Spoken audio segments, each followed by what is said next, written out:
समोर थडके बांधले, कोणी आजोबा गेल्यानंतर शेतामध्ये थडके बांधले, आई बापाच्या आजोबाच्या अस्थी त्याच्यामध्ये ठेवल्या. 12 वर्षे त्याला दिवा नाही, 12 वर्षे त्याला नैवेद्य नाही.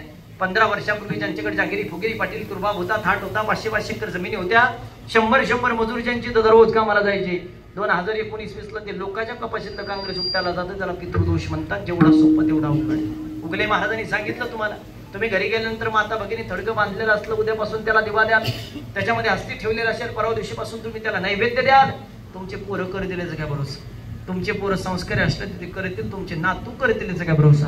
हस्ती नावाची अशी गोष्ट आहे, 13 दिवसाच्या आत वाहत्या पाण्यात सोडावी असते, घरात ठेवू नये. घरी आल्यानंतर लिंबाचा पाला दिला जातो, बरोबर आहे? का द्यायचं? असाच विधी इकडे. अजून मी काही टिप मध्ये नाही बोलू दे, लेवरच्या वर चालू बा. इकडे दुसऱ्या दिवशी सावडतात का तिसऱ्या दिवशी? तिसऱ्या. माझं जे नेवाशा तालुक्यामध्ये गाव आहे, नगर जिल्ह्यामध्ये, आमच्या परिसरात तिसऱ्या दिवशी सावडतात. पण मी शिक्षकी पेशामुळे राहायला पारनेरमध्ये असतो. पारनेर, श्रीगोंदा, शिरूर पट्ट्यात दुसऱ्या दिवशी सावडतात. दौंड, बारामती परिसरात पुन्हा तिसऱ्या दिवशी सावडतात. दुसरा दिवस सोडून द्या, तिसरा दिवस सोडून द्या, वेळ माझ्या संपन्नाला 10व्या दिवसावर येतो मी. 10वा दिवस अति महत्वाचा असतो. कुणाच्या हातात असतो? कावळ्याच्या. शेवटचा प्रश्न, कावळा शिवलेलं चांगलं का नाही शिवलेलं? शिवलेलं. आज कोणी सांगितलं तुम्हाला शिवलेलं चांगलं? लोक म्हणतात ना, ते लोक सापडणार मला पुढे. मी मॅपला पाहिले सगळे ते लोक. कोणत्या ग्रंथात आलं कावळा शिवलेलं? आलं 2 ग्रंथात. मग मला नाव अपेक्षित आहे, पण मग जिथं ताक स्पर्श होत नाही ते लोक मोक्षाला जात नाही. पारनेर तालुक्यात माझं रेकॉर्ड ब्रेक 133 गावात माझे कार्यक्रम झाले. 38 गावात कावळा शिवत नाही. श्रीगोंदा तालुक्यात 12 गावात ताक स्पर्श होत नाही. अहिल्यानगर पुणे जिल्ह्यात 168 गाव परफेक्ट दाखवून देतो, जिथं 1 तास नाही 4 तास हात जोडून कावळा खाली येत नाही. त्या गावातले लोक मोक्षाला जात नाही. काक स्पर्शाचे 6 कारण ज्ञानेश्वरीमध्ये ओवळ्या खर्च केल्या.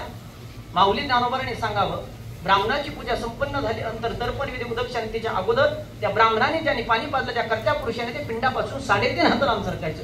3.5 हात लांब सरकल्यानंतर ज्यांनी पाणी पाजलं त्याच्या उजव्या हातावरती पाणी दिलं जातं. ब्राह्मणाच्या मुखातून मंत्र पुष्पांजली पूर्ण झाली. कावळा जर पूर्वेकडून आला त्याने पिंडाला स्पर्श केला तर क्षणाला समजायचा माणूस वैकुंठाला गेला. कावळा पश्चिमेकडून आला त्याने पिंडाला स्पर्श केला तर क्षणाला माणूस स्वर्गाला गेला. कावळा उत्तरेकडून आला त्याने पिंडाला स्पर्श केला तर क्षणाला समजायचा माणूस कैलासाला गेला. तोच कावळा दक्षिणेकडून चालत चालत आला, 7 पावलं चालले, 1 पाऊल वरती उचलून त्याने चोच मारली तर क्षणाला समजायचा माणूस नरकाला गेला. कधी ऐकलं? वडगाव. आणि जिथं कावळा शिवत नाही तिथं संत महंत वेद वाङ्मय दंडवत घालतं त्या पुण्य पुरुषाला. यासाठी ज्ञानोबाने 6 उभ्या खर्च करून 7वा अभंग स्वतः कावळ्यावरती लिहिला. पहिलं तोगे काऊ कोकत आहे शब्द सांगे माय, उड उडले काऊ तुझे सोन्यानं मडविलं पप्प. वैष्णव मंडळ, माझा एक उगले महाराजांचा वैयक्तिक प्रश्न आहे. पक्ष्यांचा राजा मोर असताना कावळ्यावर ज्ञानोबाने अभंग का लिहावा? फुलांचा राजा गुलाब असताना मोगरा फुलेला अभंग का लिहावा? नदीत नदी पवित्र नर्मदामय का सांगे? अशा अनेक प्रश्न आहेत. आपण माणूस आहे ना, प्रश्न 100% पडले पाहिजे, त्याचं उत्तर सापडण्यात आयुष्यात वेळ घालवला पाहिजे. माझं सांगणं आहे तुम्हाला. हा, 1-1.5 महिन्यापूर्वी मी पिंपरी चिंचवडच्या शेजारी आकुर्डी नावाच्या गावात एक कीर्तन केलं. आणि भोसरीचे सध्याचे विद्यमान आमदार महेश दादा लांडगे साहेबाकडे संत पूजन होतं म्हणून आम्ही बंगल्यावर जेवायला गेलो. जेवायला पासून ते ॲडव्होकेट माणूस माझ्या भेटीला, उगले महाराजाला भेटायचं म्हणे. आतमध्ये सोडलं, माझ्या शेजारी असं खुर्ची टाकून बसलं. मला म्हणे, उगले महाराज 63 वर्ष वय चालू आहे म्हणे माझं. म्हणलं बरं, आजपर्यंत कधी कोणाचं फॅन झालो नाही म्हणे, पण गड्या 2 तास तुमचं कीर्तन ऐकलं, आपण तुमच्या विचारांचं फॅन. माफी मागून एक प्रश्न विचारू म्हणे. आता त्यांनी प्रश्न कसा विचारला मग तुम्हाला त्याची हुशारीकडे. म्हणलं काय हरकत नाही, फॅन म्हणले.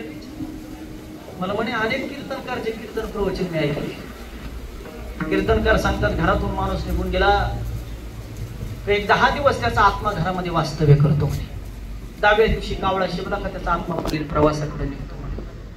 दर महिना जीव घातला का त्याचा आत्मा घरी जेवायला येतो. वर्ष श्राद्धाची पूजा झाली का पुढे स्वर्गाकडे प्रवास करतो म्हणे. मग तो जर आत्मा आपल्याला दिसतच नाही तर त्यावर आपण विश्वास ठेवायचा कसा? यावर तुमचं वैयक्तिक मत काय उगले महाराज? प्रश्न कसा गोलमाल केला, त्याला हुशार म्हणतात. उभा राहिलेल्या सगळ्या मंडळी विनंती पुढे बसून घ्या. तर पुन्हा एकदा विनंती खाली बसून घ्या.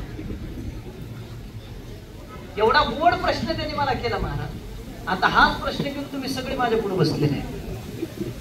कैलासवासी गिरीश दादा जाऊन 1 वर्ष झालं.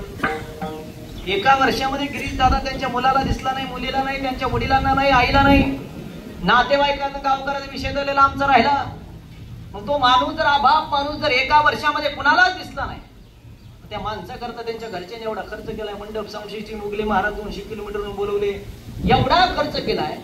खरंच या गिरीश दादाचा आत्मा एका वर्षानंतर या घराण्याला आज आशीर्वाद देईल का, हाच प्रश्न घेऊन तुम्ही सगळे माझ्या पुढे बसलेले. आतापर्यंत कोणत्याच कीर्तनकारांनी मला याच्यावर सोल्युशन सांगितलं नसेल माहिती मला. ओरिजिनल सोल्युशन सांगतो चला. लोक म्हणतात ना आत्मा दिसत नाही मग तो आशीर्वाद देतो कसा, आणि ज्याला थोताण समजतात त्यांनी तर कान उघडे करून ऐका. उगले महाराजांचं चॅलेंज आहे तुम्हाला. बाकीचे महाराज चॅलेंज करत नसतील, मी धर्मावरती नितांत प्रेम करणारा कीर्तनकार आहे. कीर्तन संपलं, श्रद्धांजलीचा कार्यक्रम असतो. त्या श्रद्धांजलीमध्ये तुम्ही राजकीय टीका टिप्पण्या काही करा, त्या फंद्यात मी कधी पडत नाही. पण धर्माच्या विरोधात बोललेल्या माणसाने मी कधी सहन करत नाही. मग किती मोठा आहे, किती उंचीचा आहे, कोणत्या खुर्चीवर आपल्याला काही घेणं देणं नाही. धर्माचा स्वाभिमान अभिमान ठेवायचं म्हणजे ठेवायचं. जे लोक सहज बोलतात ना, वडगाव निंबाळकर गावाच्या स्मशानभूमी दाव्याच्या ठिकाणी धूर केला की पुढे स्वर्गात पोहोचतो का, कसा पोहोचतो ना आत्मा आशीर्वाद देतो कसा, ऐका आता. बसलेल्यापैकी सैनिक क्षेत्रात कोणी काम केलं का, मेजर म्हणून कोणी ऐका वरती बोट करा माझ्यासाठी. बरं तुमच्यापैकी असेल, तुमच्या मित्र परिवारापैकी असेल, त्यांच्यावरती विश्वास असेल, उगले महाराजावरती नसेल तर कीर्तन संपलं की युट्यूब तर सर्च आहे सगळ्याकडे.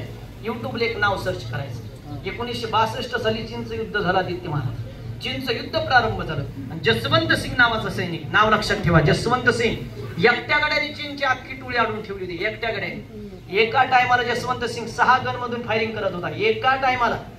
पण दुर्दैव घंटशेखर महाराज आपले लोक फितूर झाले आणि 1962 साली जसवंत सिंग साहेबाला चायना बॉर्डरवरती फाशी देऊन मारलं. पण 1962 साली फाशी देऊन मारलेल्या जसवंत सिंग साहेबाची कहाणी ऐका वडगावकर. बसलेल्यापैकी उद्या कुणीही चायना बॉर्डरवरती जा. 1962 साली फाशी देऊन मारलेला जसवंत सिंग आजही घोड्यावरून फिरताना सीमेचं रक्षण करताना आपल्या सैनिकांना दिसतो. महाराज साहेब याच्यात नवल नाही, याच्या पुढचं ऐका. जसवंत सिंग साहेब 1962 साली आपल्यातून निघून गेले. सरकारने आज तारखेपर्यंत त्यांची पेन्शन चालू ठेवली. महाराज याच्या पुढे बोलू का थोडं. लोकांचं नोकरीमध्ये जिवंतपणे प्रमोशन होत नाही. जसवंत सिंग साहेबांचे 1962 साली आपल्यातून निघून गेल्यानंतर केंद्र सरकारने प्रमोशन केले. याच्या पुढचं ऐका. दर 4 महिन्यात रेल्वेचे तिकीट बुकिंग असतं आता महाराज जसवंत सिंग साहेबांचे. कधी गेले आपल्यातून 1962 साली गेले. 2025 ला दर 4 महिन्यात रेल्वेचं तिकीट बुकिंग असतं. त्यांच्या सीटवर कोणी बसत नाही. दर 2 महिन्याला सैनिकांचा प्रोग्राम झाला का सेपरेट खुर्ची टाकली जाते त्यांच्यासाठी, त्यांच्या खुर्चीवर कोणी बसत नाही. याच्या पुढचं ऐका. ज्या ठिकाणी जसवंत सिंग साहेब राहत होते, सकाळी उठल्यानंतर त्यांच्या रूमला इस्त्री केलेला शर्ट अटकावला जातो, त्यांचा दिवाण साफ केला जातो आणि त्यांचे बूट पॉलिश केले जातात. कधी गेलेला आपल्यातून 1962 साली गेले. 2025 ला दररोज सकाळी इस्त्री केलेला शर्ट अटकावला जातो रूमला, दिवाण साफ केला जातो, बूट पॉलिश केले जातात. संध्याकाळी जर तुम्ही त्यांच्या रूमला पाहायला गेलात, पॉलिश केलेले बूटवरती तुम्हाला आपोआप धूळ साचलेली दिसेल, इस्त्री केलेलं शर्ट तुम्हाला चुरगळलेलं दिसेल, दिवाण तुम्हाला अस्ताव्यस्त झालेलं दिसेल. याच्यातही नवल नाही. सुप्रियाच्या पुढे पारनेर तालुक्यामध्ये नारायणगाव नावाच्या गावात मी 10वीचं प्रवचन करत असताना समोर बसलेल्या सैनिकांनी मला उत्तर दिलं. मेजर लोकांनी, उगले महाराज मी याला स्वतः साक्षीदार आहे, स्वतः मी त्या बाँड्रीवरती ड्युटी केली. संध्याकाळी बाँड्रीवरती ड्युटी करत असताना अचानक जर आपल्या एखाद्या सैनिकाला जर झोप लागली तर थप्पड मारून ठेवण्याचं काम आजही जसवंत सिंग त्या ठिकाणी करतो. महाराज सांगा मला, सरकारला ह्या गोष्टी मान्य कराव्या लागत असेल तर अर्ध्या हळकुंडाने पिवळ्या झाले, 2 पुस्तक वाचून अक्कल आले लोकांनी काय हिंदू धर्मावर टीका करायची. लोक सहज बोलतात. वडगाव निंबाळकरांच्या स्मशानभूमी दाव्याच्या ठिकाणी धूर केलं की पुढे स्वर्गात पोहोचतो का म्हणे. अरे काय हो, माझं कीर्तन संपलं, युट्यूब वरती जा, हरभजन बाबावर एक पिक्चर निघून होता पहा, गोपी बाबाचा पिक्चर पहा. देशाचे पंतप्रधान PM मोदी साहेब जरी तिथे आले, जसवंत सिंग साहेबाला सॅल्यूट केल्याशिवाय कधी पुढे जात नाही. एकच हेलिकॉप्टर बिना सॅल्यूटचं मंदिरावरून गेलो होतो, पुन्हा वापस आलो नाही. 20 नोव्हेंबर 1996 तारीख लिहून ठेवा. पलांडे नावाचे साहेब तिथं आले. बाकीचे कर्मचारी म्हणे साहेब इथं सॅल्यूट करायची पद्धती जसवंत सिंग साहेबाला, खाली उतरा 1 मिनिटात सॅल्यूट करू. तसं कोणी जात नाही इथून. 1 मिनिटात मस्त ती पुन्हा आपण पुढे जाऊ. पलांडे फुगिरीत बोल, नाही सॅल्यूट केल्याने काय फरक पडतो म्हणे, जुन्या रूढी परंपरा बंद करून टाकू म्हणे. माय मग मीटिंग म्हणे चला. जसवंत सिंग साहेबाला सॅल्यूट न करता पलांडे हेलिकॉप्टर मध्ये बसला. काही सेकंदात हेलिकॉप्टर क्रॅश झालं. जसवंत सिंग साहेबाच्या शेजारी पलांडेचा पुतळा उभा केला, जा कधी जायना बॉर्डरवर पाहायला. जसवंत सिंग साहेबाच्या थोडं पुढे गेलं का बुलेट बाबा नावाचं प्रकरण आहे. तिथे गेलं, गाड्या अशा साईडला लावा लागते, त्या बुलेटचं दर्शन घ्यावं लागतं, मग गाड्या पुढे जातात. बिगर बुलेटच्या दर्शनाची गाडी पुढे जाऊ शकत नाही, आपोआप पाठीमाग ओढल्या जाते. अय सांगा मला तुम्ही सगळी मंडळी, 1962 साली आपल्यातून निघून गेलेल्या जसवंत सिंग साहेबाच्या आत्म्याची सरकार जर आजपर्यंत एवढी काळजी करत असेल तर कैलासवासी गिरीश दादा आपल्यातून गेल्यानंतर त्यांच्या घरच्यांनी या गिरीश दादाच्या आत्म्याकरता एवढा खर्च केलाय. म्हणजे गिरीश दादाचा आत्मा काही एका वर्षानंतर या घराण्याला आशीर्वाद देऊ शकत नाही. पण उचलली जीव का लागली टाळ्याला, काही वाचायचं नाही, काही नाही लावून बस दादा ए घरी काही वाचायचं नाही, काही नाही. मी म्हणत नाही खर्च काही. आज तो आत्मा त्या घराण्याला आशीर्वाद देण्यासाठी आज पुष्पांजली आपण अर्पण करणार आहे. 12 सव्वा 12 नंतर त्यांची आरती आपण करणार आहे. गेलेला आत्मा कधी मरत नसतो महाराज, तो या शरीरातून निघतो. आत्म्याला कोणी कापू शकत नाही, आत्म्याला कोणी जाळू शकत नाही, आत्म्याला पाण्यात बुडून मारू शकत नाही. फक्त आत्मा या शरीरातून निघून दुसऱ्या शरीरामध्ये प्रवेश करतो. तो प्रवेश करायच्या अगोदर तो या घराण्याला आशीर्वाद देऊन जातो. याला पितरांचा आशीर्वाद म्हणतात. आणि या कोणत्याच गोष्टी करायच्या नसेल, 10 मिनिटात मला प्रबोधन करून थांबायचंय. आयुष्यात तुमच्या घरात कोणताच दोष लागू नये असं वाटत असेल आणि कोणती शांती तुम्हाला घरात घालायची नसेल तर आयुष्यात एक करा, जिवंत मायबापाची सेवा करा. कुठं जाण्याची गरज नाही, काही करण्याची गरज नाही. ज्याच्या घरात आई जिवंत आहे त्यांनी आईच्या चेहऱ्यावर समाधान ठेवा आणि ज्याच्या घरात बाप जिवंत आहे त्यांनी बापाच्या चेहऱ्यावर समाधान ठेवा. त्या घरातला बाप गेला गड्या. खरं सांगू का, ज्या दिवशी गिरीशदादा नावाचा माणूस या घरातून गेला असेल, ज्या दिवशी बाप नावाचा माणूस या घरातून गेला असेल, त्यांचा मुलगा मुलगी ढसा रडले असतील याच्यात तीळ मात्र शंका नाही. आणि आल्यानंतर त्यांच्या आवाज कमी कर मोबाईलचा. त्यांच्या वडिलांचे डोळे पाणावलेले होते दादा. आल्यानंतर त्यांचे वडील मला थोडीशी माहिती देताना सांगत होते, वय तसं लेकराचं कमी होतं गड्या आणि अटॅक सारख्या आजाराने त्या माणसाला आपल्यातून जावं लागलं. एखादा सण येत असेल रे, त्या आई त्या फोटोकडं पाहत असेल त्या गिरीश दादाची आणि त्या सणाला त्या गिरीश दादाची ज्या दिवशी आठवण होत असेल ना, त्याचं दुःख त्या आईला विचारा काय असतं ते. त्यांची पोरगी त्यांचा पोरगा शाळेतून ज्या दिवशी घरी येत असेल, जो बाप ज्या खुर्चीवरती बसत होता, जो बाप ज्या क्वाटवरती झोपत होता, ती खुर्ची ज्या दिवशी रिकामी दिसत असेल हरी, त्या दिवशी विचारा त्यांच्या मुला मुलींना घरातला बाप गेल्याचं दुःख काय असतं ते. किती प्रेम करतात मायबाप. एखाद्याची माय अर्ध्यावरती मरू नये, पण माय जर गेली तिला जर चितेवर ठेवलं, आपल्या लेकराने जर अग्नी दिला, लेकरू जर घागर घेऊन चक्रा मारत असेल तर मेलेल्या आईचं वाक्य राहतं लेकराला, लेकरा तुझा मोबाईल त्याच्या खाली तर लेकराला मेलेल्या आईचं वाक्य राहतं, लेकरा घागर घेऊन जवळून चक्रा मारू नको, लेकरा लांबून चक्रा मार. मेलेल्या माईला जर विचारलं ना, माय तू अशी का म्हटली माय, मेलेल्या आईचं वाक्य राहतं, लेकरा तू जर घागर घेऊन जवळून चक्रा मारल्या, तुझ्या अंगाला जर चटके लागले तर मी ते सहन करू शकत नाही. सांगा मला, मेलेली माय जर एवढी प्रेम करत असेल तरी बसलेली जिवंत माय किती प्रेम करत असेल महाराज. जाणार रात्री कधी घरी जाणार, हा पट्ट्या रात्री 2 वाजता जरी कीर्तन करून घरी गेला, माझ्या घराची जर कधी कडी वाजवली, आईने जर कधी दरवाजा उघडला तर आईचं पहिलं वाक्य राहतं आपल्या लेकरात, काय विचारते माय, करेक्ट लेकरा तू जेवला का रे. लेकरू जर म्हटलं नाही, सकाळी 7 वाजल्यापासून रात्री 2 वाजेपर्यंत माझ्या पोटात अन्नाचा कण नाही माय, भूक लागली गाई. अरे रात्री 2 वाजता स्वयंपाक करायची दमक जर या जगात कुणात असेल तर फक्त आपल्या माहीत असते. पावसाने भिजलेलं सरपण म्हातारी घरात घेते, रात्री 2 वाजता चूल पेटवते. पोरींनो जा बरं, तुम्ही कधी दिवाळीला जा, तुम्ही कधी दसऱ्याला जा, तुम्ही कधी भाऊबीजेला जा, तुमची माय तुम्हाला कधी मोकळ्या हाताने येऊन देते पोरींनो. अरे पोरगी जर निघाली, पिशव्या उचलल्या, उमऱ्याच्या बाहेर आली तर माई घाई घाई पळत येते. गहू देईल, बाजरी देईल, ज्वारी देईल, कांदे कुठं द्यायसारखी गोष्ट आहे का. अरे किलोभर का व्हायना कांदे देते पोरीच्या पिशवी. नातवाला भूक लागू नये, भुईमुगाच्या शेंगा भाजून देईल, गुळाचा खडा देईल, नातवाचे 2-4 मुकी घेईल, त्याच्या हातात कपडे घ्यायला 10-10, 20-20 रुपये तरी देईन. त्याने कपडे येत नसते, पण आईची वेळी माया राहत. त्या माय बापाचं सगळ्यात जास्त प्रेम जर या जगात कुणावर असेल तर आपल्या पोरीवरती असतं सगळ्यात जास्त. पुरुष मंडळी, हे 5 मिनिटात माझं कीर्तन संपेल. तुम्ही इथून बाहेर निघाले का प्रत्येकाने आपल्या पोरीला फक्त एक फोन करायचा. प्रत्येकाने तुम्ही हॅलो जरी म्हटले नाही, हॅलो, तुमचा आवाज जरी छोटा आला तर पोरगी विचारते, बाबा तुम्ही आजारी आहे काय. बाबा बाबा आवाज छोटा येतो म्हणजे तुमचा कसा बसला वाटतंय. बाबा बाबा खरं सांगा, दादा काही बोलला काय, घरात काही किरकिर भांडणं झाली काय, आवाज छोटा येतो, 100% काहीतरी घडलं. आता भेटायला येऊ का दादा तुम्हाला, व्हिडिओ कॉल करू का. अरे सगळ्यात अगोदर बापाचं दुःख या जगात कुणाला कळत असेल तर फक्त आपल्या पोरीला कळतं महाराज. 10 लाखाचं कर्ज बापाच्या डोक्यावरती असू द्या रे, मी बापाला रडताना अजून पाहिलं नाही. बाप आयुष्यात एकदाच रडतो. कधी, करेक्ट ज्या दिवशी आपल्या पोरीला पाहुणे पाहिले येतात ना, हॉलमध्ये जर पाहुणे प्रश्न विचारित असेल उभे, आयुष्यात बापाने कधी पांडुरंगाचं तोंड पाहिलं नाही. तो बाप देवघराच्या समोर जातो, देवाला दंडवत घालतो, बापाच्या मुखात वाक्य असतं, देवा तुझ्या भरोश्यावर पोरगी त्या घरात देतो. मला माहिती नाही पाहुणे कसे आहे, मला माहिती नाही स्वभाव कसा आहे, उद्या काही बरं वाईट झालं त्याला जबाबदार तू राहशील देवा. ऐका ना दादा, पाहुणे निघून जातात. संध्याकाळी पाहुण्याचा फोन येतो, पाटील पाटील तुमची पोरगी गोड दिसाला, पसंत आम्हाला, तयारीला लागा. बापाच्या पायाखालची जमीन सरकते, डोक्यावरचा आकाश फाटतं. आनंद तेवढा, दुःख तेवढं झालेलं असतं का? मला बाबा म्हणून आवाज देणारी काळजाचा तुकडा एका महिन्याने मला सोडून जाईल रे. कोण मला विचारन बाबा चहा करून देऊ का बाबा? कोण मला विचारन बाबा गोळी घेतली का बाबा? कोण मला विचारन बाबा तब्येत बरी आहे का बाबा? अरे त्या बापाच्या पोरीच्या लग्नाकरता मंडपवाल्याच्या पाया पडणारा बाप असतो महाराज. पोरीच्या लग्नाकरता किराणा दुकानदाराच्या पाया पडणारा बाप असतो महाराज. पोरीच्या लग्नाकरता सावकाराच्या पाया पडणारा बाप असतो. नाही, माझ्या पोरीचं लग्न ताटात झालं पाहिजे. नेते मंत्री आमदार खासदार सगळे मंडळी आले पाहिजे, सगळ्याच्या पाया पडून. पण लग्नाचा दिवस सुगू द्या. मंगल कार्यालयाच्या कोपऱ्याला बाप जातो, तोंडामध्ये रुमाल कोंबतो, ढळ ढसा रडतो का? बाबा म्हणून आवाज देणारी काळजाचा तुकडा देवा संध्याकाळी मला सोडून जाईल. कोण विचारन बाबा चहा करून देऊ का?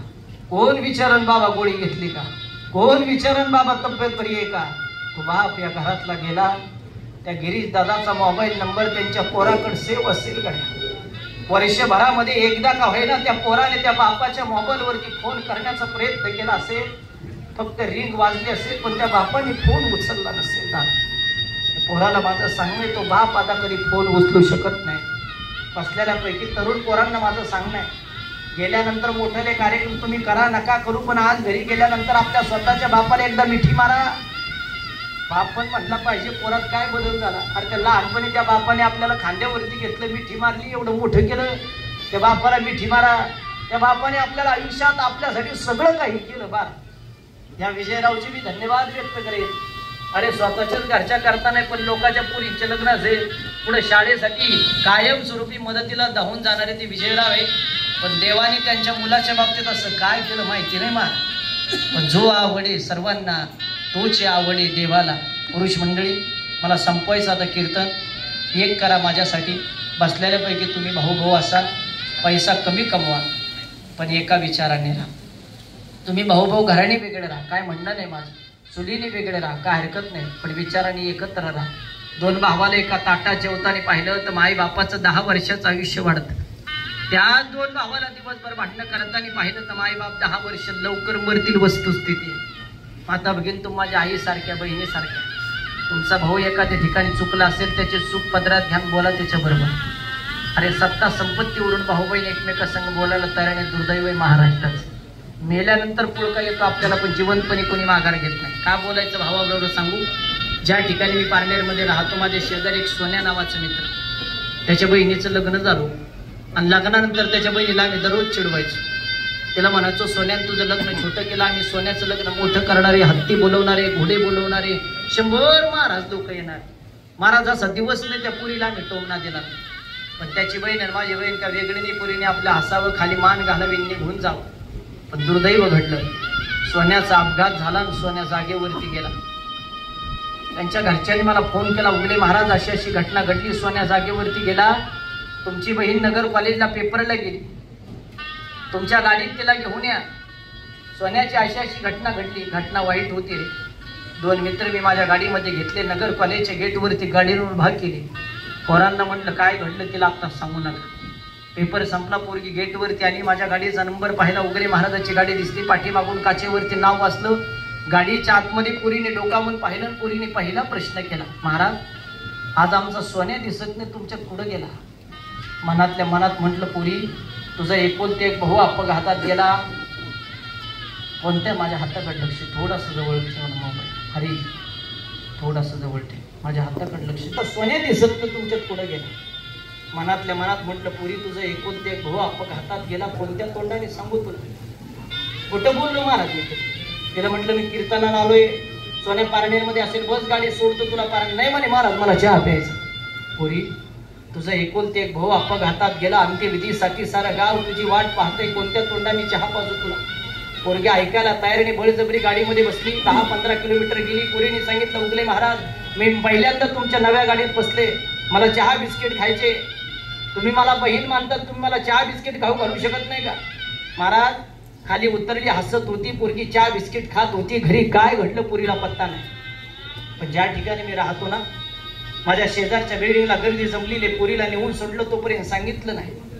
तोपर्यंत सोन्याची बॉडी हॉस्पिटलला होती महाराज. पण हिंदू धर्माचा एक नियम आहे, ज्या लेकराचं लग्न झालेलं नसेल त्याचं जर अंत्यविधी करायचं असेल, त्याच्या गालाला हळद लावली जाते, त्याला मंडोळी बांधली जाते, त्याला नवरदेव करून त्याचा अंत्यविधी केला जातो. नियम तुम्हाला सगळ्याला माहिती आहे. सोन्याच्या बाबतीत असंच घडलं रे.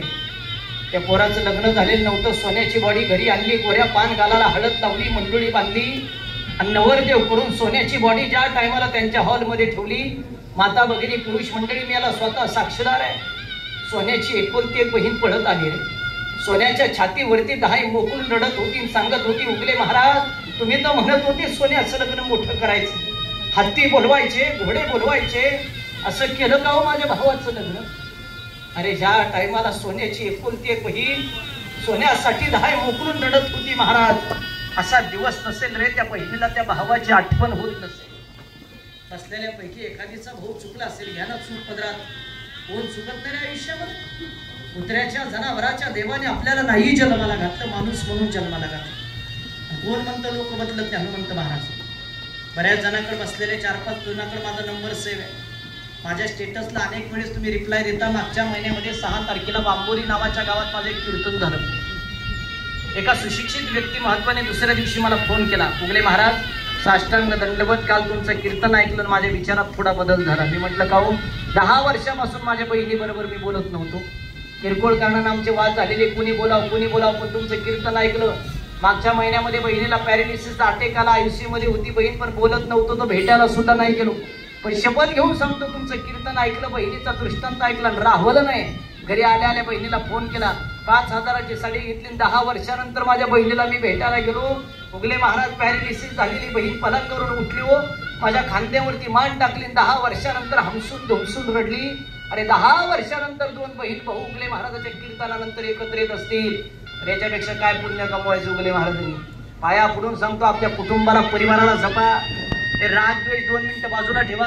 एकमेकांसंग बोलत नसता, 4 भिंतीच्या आत एकमेकाच्या पाया पडा, कुण्या गोविंदाने राहा रे.